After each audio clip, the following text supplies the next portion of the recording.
다 같이 사도신경으로 신앙 고백하면서 새벽기도 시작합니다. 나는 전능하신 아버지 하나님 천지의 창조주를 믿습니다. 나는 그의 유일하신 아들 우리 주 예수 그리스도를 믿습니다. 그는 성령으로 잉태되어 동정녀 마리아에게서 나시고 본디오 빌라도에게 고난을 받아 십자가에 못 박혀 죽으시고 장사된 지 사흘 만에 죽은 자 가운데서 다시 살아나셨으며 하늘에 오르시며 전능하신 아버지 하나님 우편에 앉아 계시다가 거기로부터 살아있는 자와 죽은 자를 심판하러 오시느니라.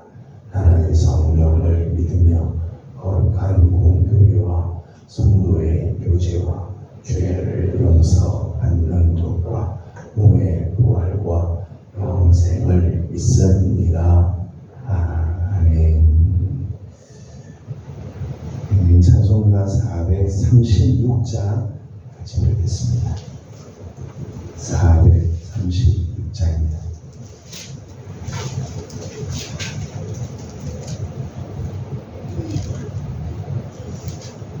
나 이제 주님의 새 생명 얻으모 옛것은 지나고 새 사람이로다.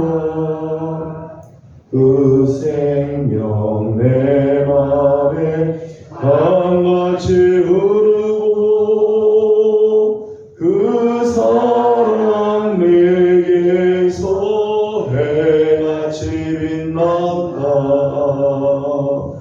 영생을 누리며 주 안에 살리라. 오늘도 내일도 주 함께 살리라. 주 안에 감추인 새 생명 얻으니 이전에 좋던 곳 이제는 값없다. 하늘의 은혜와 평화를 맛보니 찬송과 기도로 주 함께 살리라. 영생을 누리며 주 안에 살리라. 오늘도 내일도 주 함께 살리라. 산천도 조목도 새 것이 되었고 죄인도 원수도 친구로 변한다. 새 생명 얻은 자 영생을 누리니 주님을 모신 마음 새 하늘이로다. 영생을 누리며 주 안에 살리라.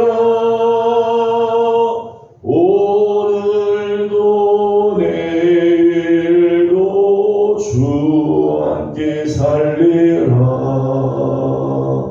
주 따라가는 길 험하고 멀어도 찬송을 부르며 뒤따라가리라. 나 주를 모시고 영원히 살리라. 날마다 섬기며 주 함께 살리라. 영생을 누리며 주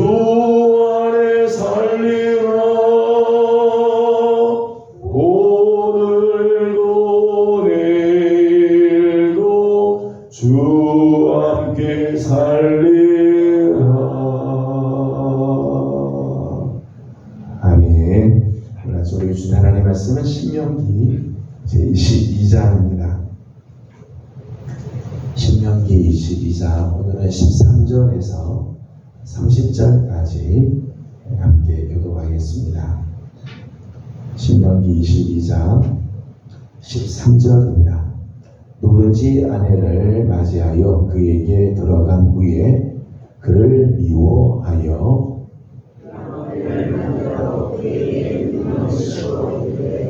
내가 이 여자를 맞이하였더니 너와 근심할 때에 너가 처녀임을 보지 못하였노라 하면 그 처녀의 부모가 그 처녀의 처녀인 표를 얻어가지고 그 성문 장로들에게로 가서 내 아버지가 장로들에게 말하기를 내가 나를 이 사람에게 아내로 주었더니 그가 미워하여 비방거리를 만들어 말하기를 내가 내 딸에게서 처녀임을 보지 못하였노라 하나 보라 내 딸의 처녀의 표적이 이것이라 하고 그 부모가 그 자리 옷을 그 성읍 장로들 앞에 펼 것이요 장로들은 그 사람을 잡아 때리고 이스라엘 처녀에게 누명을 씌움으로 말미암아 그에게서 은 100세겔을 벌금으로 받아 여자의 아버지에게 주고 그 여자는 그 남자가 평생에 버릴 수 없는 아내가 되게 하려니와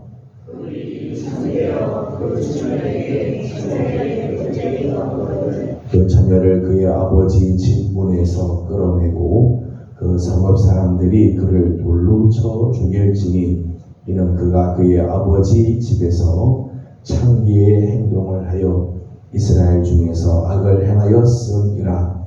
너는 이와 같이 하여 너희 가운데서 악을 제할지니라. 남자가 이와 진심한 것이 드러나거든 그 동심한 남자와 그 여자를 불러가지고 이스라엘 집에 악을 제할지니라. 처녀인 여자가 남자와 약혼한 후에 어떤 남자가 그를 성읍 중에서 만나 동침하면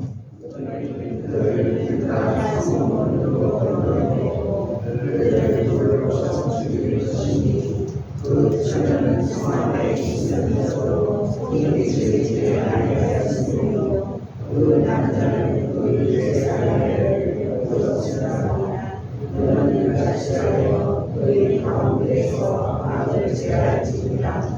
만일 남자가 어떤 약혼한 처녀를 들여서 만나서 강간하였으면 그 강간한 남자만 죽일 것이요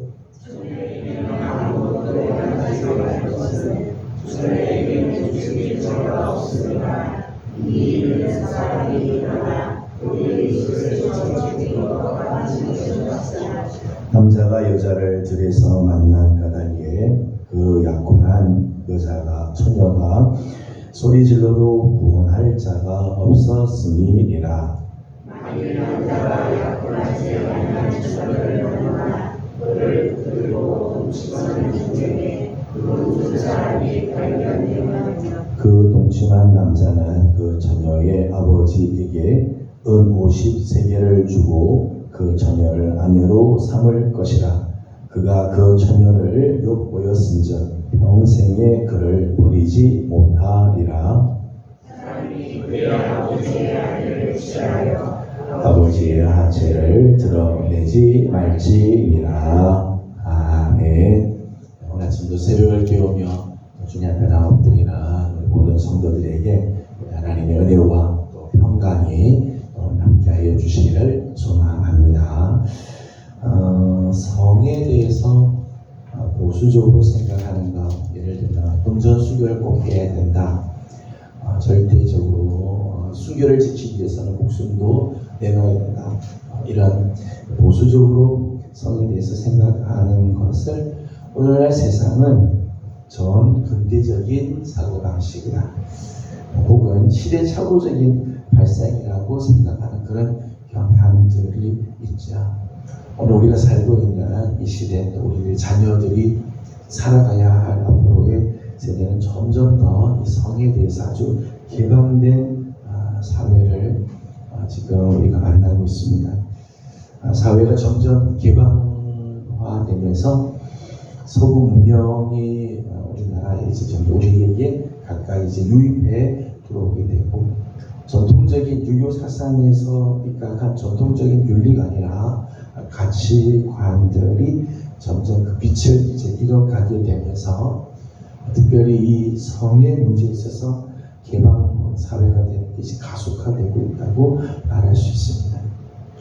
우리가 뭐 늘 접하게 되는 TV나 아니면 매스컴이나 문학 작품에서 봐도 이 성에 대해서 고전적인 전통적인 그런 입장보다는 개방적인 모습들이 너무 이렇게 많이 있죠. 우리가 접하는 그런 문화들이, 성 개방의 문화들이 너무 이렇게 많이 나타나고, 그런 것을 너무나 자연스러운 것으로, 일상적이고 자연스러운 것으로 이렇게 묘사하는 경우들이 많이 있는 것이 사실입니다.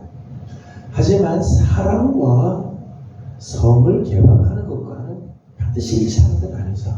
사랑은 참 중요하고 귀한 거지만, 사랑한다고 해서 성을 이렇게 개방하고 성이 물러내시고 되는 것은 옳은 것이 아니죠. 하나님께서는 우리에게 성을 주시자 남자와 여자가 만나서 함께 살아가는 이 성이라고 하는 것은 아름답고 귀하고, 또 그 성을 통해서 자녀들이 생산이 되고 자녀들이 태어나서 다음 세대가 이어져가고 참 귀한 것이죠. 하나님께서 주신 축복이지만, 이 성은 가정이라고 하는 울타리 안에 있을 때, 가정이라고 하는 바운더리 안에 있을 때 이게 아름답고 의미가 있고, 그것이 정말 자유로운 것이 되게 되는 거죠. 역사적으로 보아도 남녀 간의 이 육체적인 순결을 중시하지 않는 사회, 성이 막 자유롭게 막 나누면 정말 인간다운 삶을 사는 것처럼 보이지만, 역사적으로 보게 되면 이런 순결을 중요시 않는 사회를 보면 곧 타락하게 되어지고 병든 사회가 되어지게 되죠. 대표적인 그런 역사적인 유물 중에 하나는 이 폼페이이죠. pompeii 모습을 보면, 폼페이는 베스비우스 산의 그 화산으로 해서 몰락한 도시인데, 그 도시 지금 저 화석들을 보게 되면 우리가 지금 상상도 할 수 없는 그런 이런 타락의 모습들을 이제 보게 되어지죠.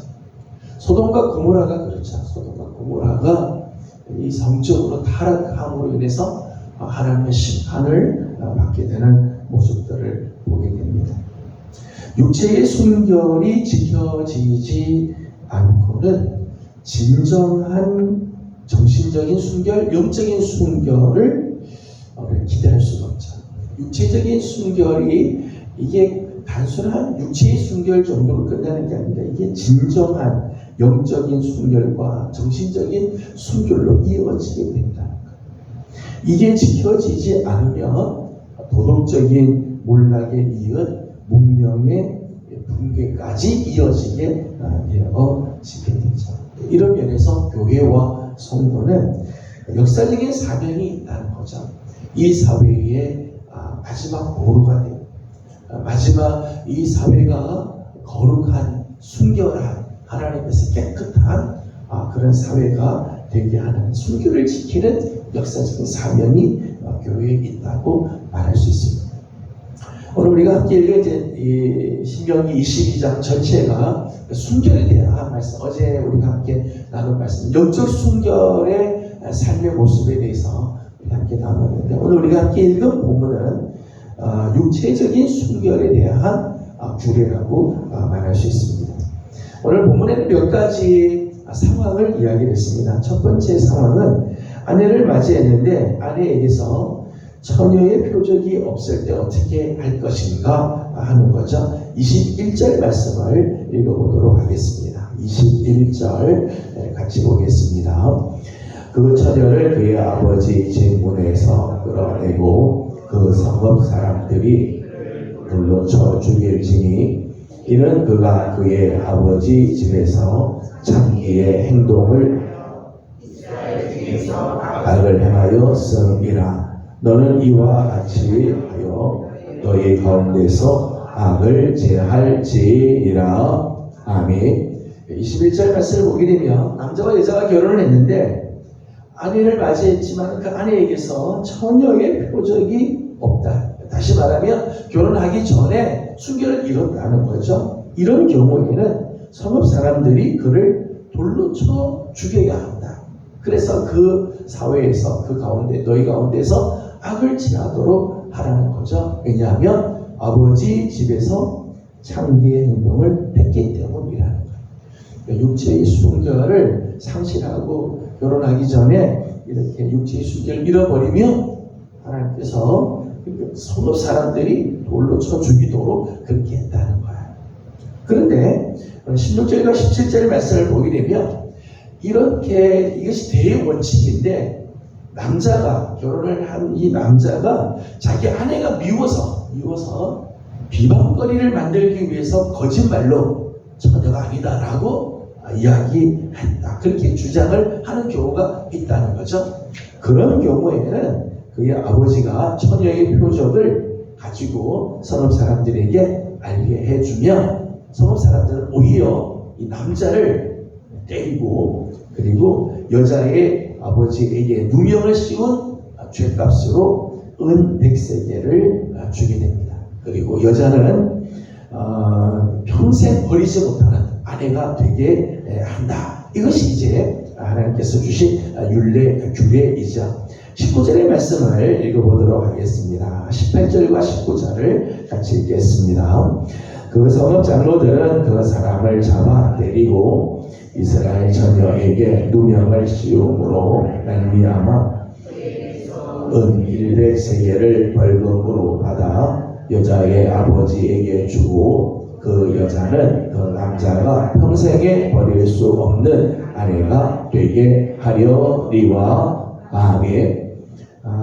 이와 같이 육체의 순결에 대해서 아주 엄한 그런 말씀을 하죠. 결혼하기 전에 육체의 순결을 잃어버렸으면 돌로 쳐 죽여야 한다. 또 육체의 순결을 지켰음에도 불구하고 미워해서 누명을 씌운 경우에는 남자에게 벌금을 매리고 잡아 때리도록 그렇게 할 정도였다는 거예요. 또 하나의 경우가 있습니다. 또 하나의 예를 하나 들었는데 이번에는 어떤 남자가 유부녀 혹은 약혼한 여자와 동침한 경우입니다. 23절과 24절을 읽어보겠습니다. 23절, 24절입니다. 처녀인 여자가 남자와 약혼한 후에 어떤 남자가 그를 성읍 중에서 만나 동침하면 너희는 그들을 둘 다 성읍 문으로 들어가고 돌로 쳐 죽일 것이니 그 처녀는 성 안에 있으면서도 소리 지르지 아니하였으며 그 남자는 그 이웃에 돋보였음이라. 너는 이같이 하여 너희 가운데에서 악을 제할지니라. 아멘. 남자가 유부녀와 동침하는 경우인데 그 경우는 두 가지 경우가 있습니다. 23절, 24절에서는 성읍 중에서 만나 동침하는 경우가 있다는 것. 이런 경우에는 이 남자와 여자 둘 다를 성읍 문으로 끌고 가서 돌로 쳐 죽이겠습니다. 남의 아내가 된 사람, 또 약혼한 여자라 할지라도 동침하게 되면 남자, 여자 모두를 다 돌로 쳐 죽이겠습니다. 순결을 잃어버리게 했기 때문이라는 것. 그런가 하면 25절과 26절의 말씀을 보게 되면 25절, 26절은 또 다른 상황이에요. 함께 읽어보도록 하겠습니다. 만일 남자가 어떤 약혼한 처녀를 들에서 만나서 강간하였으며 그 강간한 남자만 죽일 것이요 처녀에게는 아무것도 행하지 말 것은 처녀에게는 그 이웃을 쳐 죽인 것과 같은 것이라. 아멘.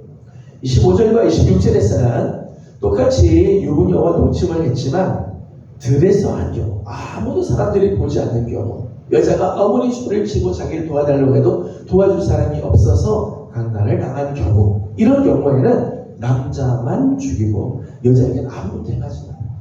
이거는 가다가 마치 이웃을 쳐 죽인 것처럼 그렇게 당한 거기 때문에 이건 여자에게는 절대 손을 대지 못하고 여자를 보호하도록 하라. 그렇게 말씀을 하고 있죠.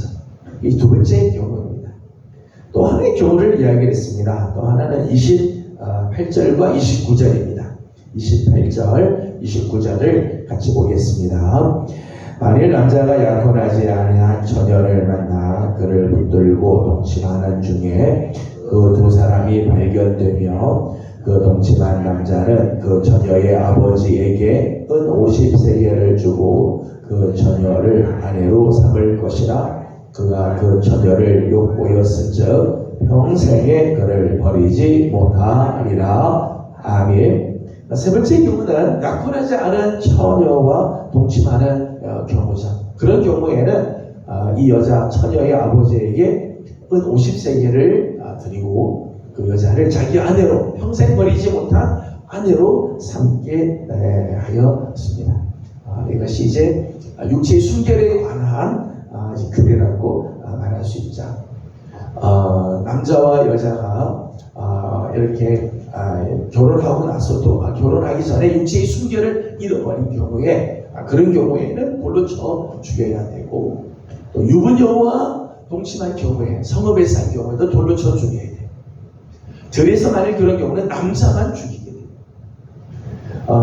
약혼하지 아니한 처녀와 동침했을 때는 남자는 절대적으로 여자를 책임져야 한다.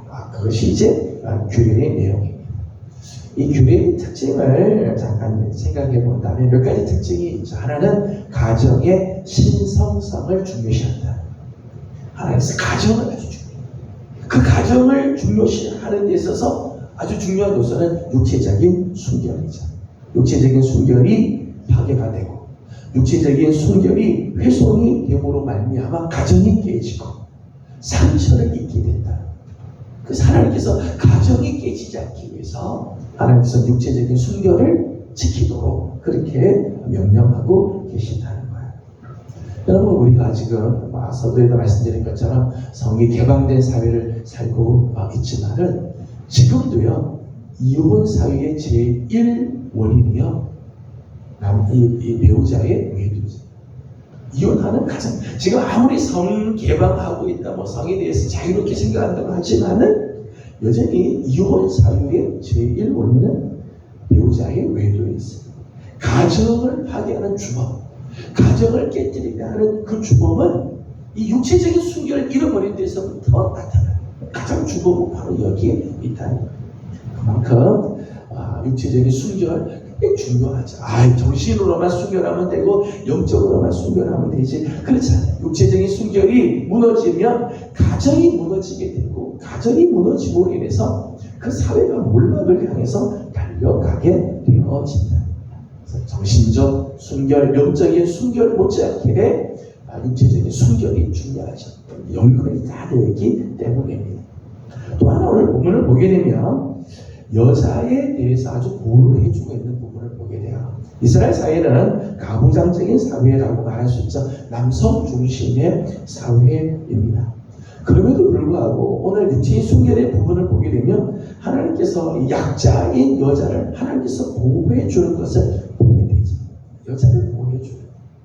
물론 결혼하기 전에 육체적인 순결을 잃어버리게 되면 하나님께서 돌로 쳐 죽여야 한다. 순결을 잃어버린 여인에 대해서 하나님께서 엄하게 하지만 어쩔 수 없이 겁탈을 당한 경우가 있습니다.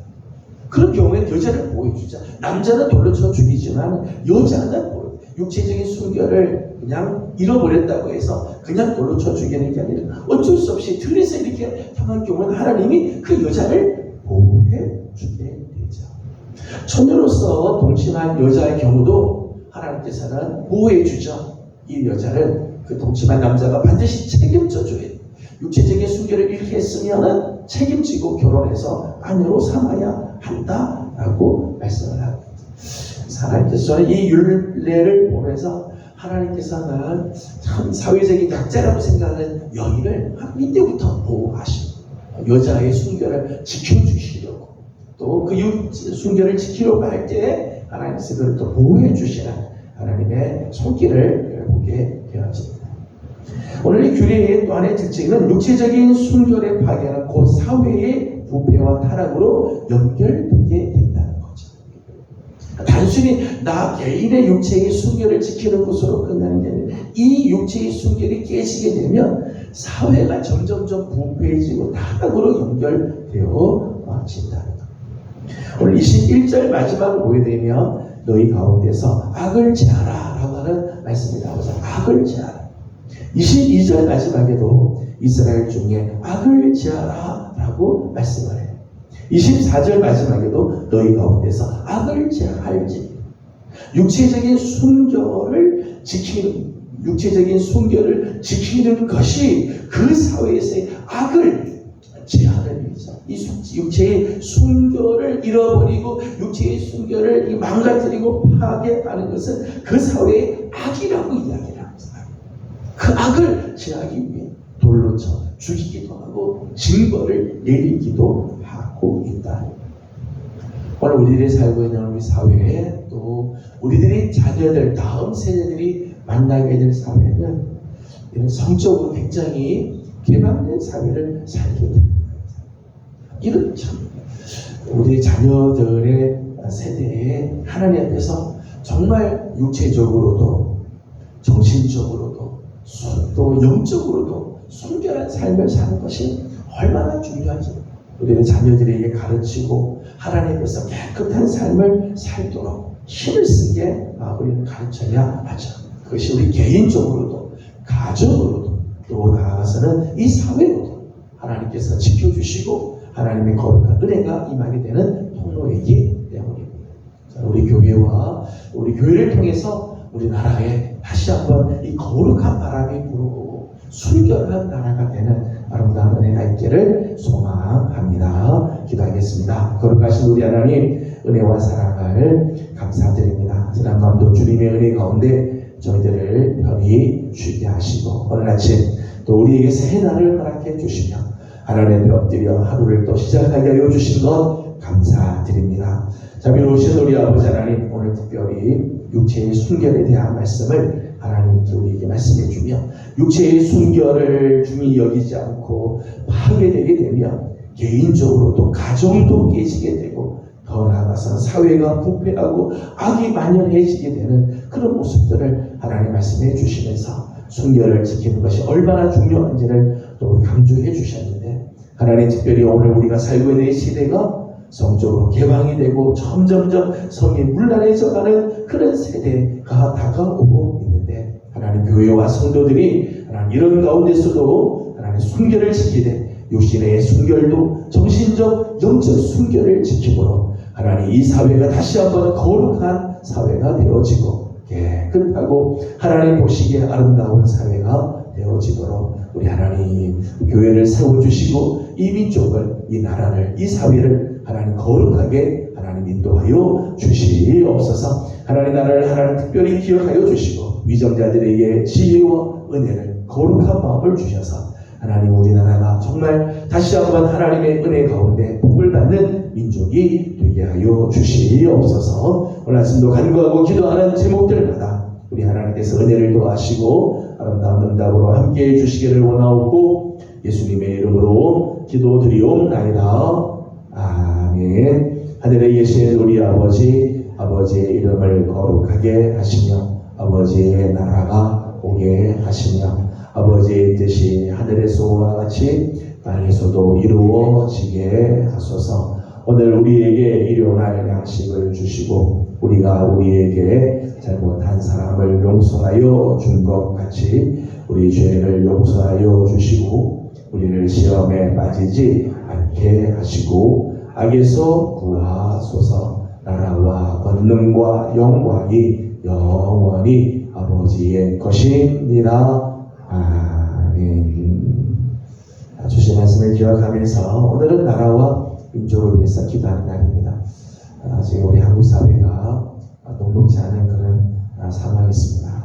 경제적으로도 또 사회적으로도 또 국제적으로도 어려운 가운데 있지만 하나님 은혜를 베푸시고 하나님 민족 가운데 아름다운 은혜가 있도록 또 위정자들에게 하나님께서 은혜를 베풀어 주시도록 기도해 주시고 오늘 말씀을 비교해 보면 우리나라가 더더욱 도덕적으로 영적으로 순결한 나라가 되어질 수 있도록 또 기도해 주시기 바랍니다. 함께 기도하고 개인적인 기도 제목들 주님께 올려드리고 돌아가도록 합니다. 기도드립니다.